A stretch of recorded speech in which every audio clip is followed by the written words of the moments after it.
Liam Rosenior has gotten a taste of every single challenge Liam faces as the manager of Chelsea in the 4 games he has been in charge of. Rosenior has taken charge of the Blues in all 4 competitions they are competing in already, winning 3 games and losing 1 against Arsenal in the EFL Cup. Premier League and Champions League, although the win against Paphos did little to excite Blues fans. The Englishman has come across well in interviews and press conferences, despite being thrown into a role that is easily the biggest in his career. Jamie Carragher thinks Liam Rosenior is being overconfident at Chelsea. His persona has actually been a bigger talking point than what is occurring on the pitch at Stamford Bridge, and Jamie Carragher has not been too impressed with what he has seen. He has told The Overlap that he believes Rosenior is coming across overconfident and that he is putting on a front to impress the big egos in the Chelsea dressing room. He said, "Do you know what he comes across to me then?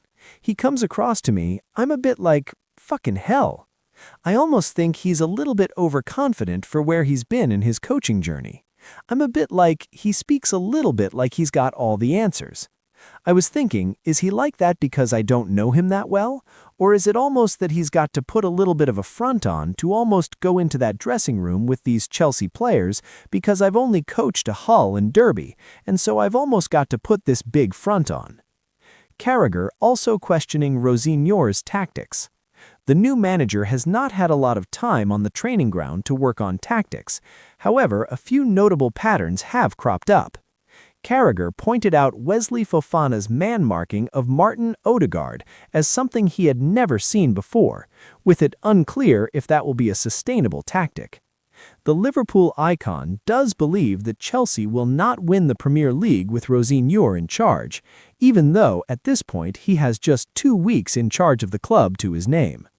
As usual, the former Strasbourg manager is needing time to make things work at his new club, and realistically is already being given a tough ride by Carragher, who has not hidden his distaste for Chelsea in recent years.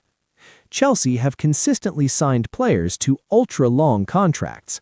Before the Premier League and UEFA closed the loophole that allowed Todd Boehly, Bedhad Eghbali, and their team of accountants to spread a player's transfer fee over 6, 7, or 8 years, reducing the short-term impact of big-money signings.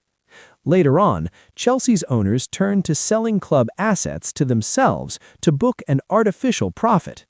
The women's team and 2 hotels at Stamford Bridge inflated the club's bottom line by hundreds of millions of dollars after they were sold from one company in the Chelsea ownership structure to another. As a result, the Blues have avoided sanctions from the Premier League for breaching PSR. However, under UEFA's equivalent rules, Chelsea have not been so lucky.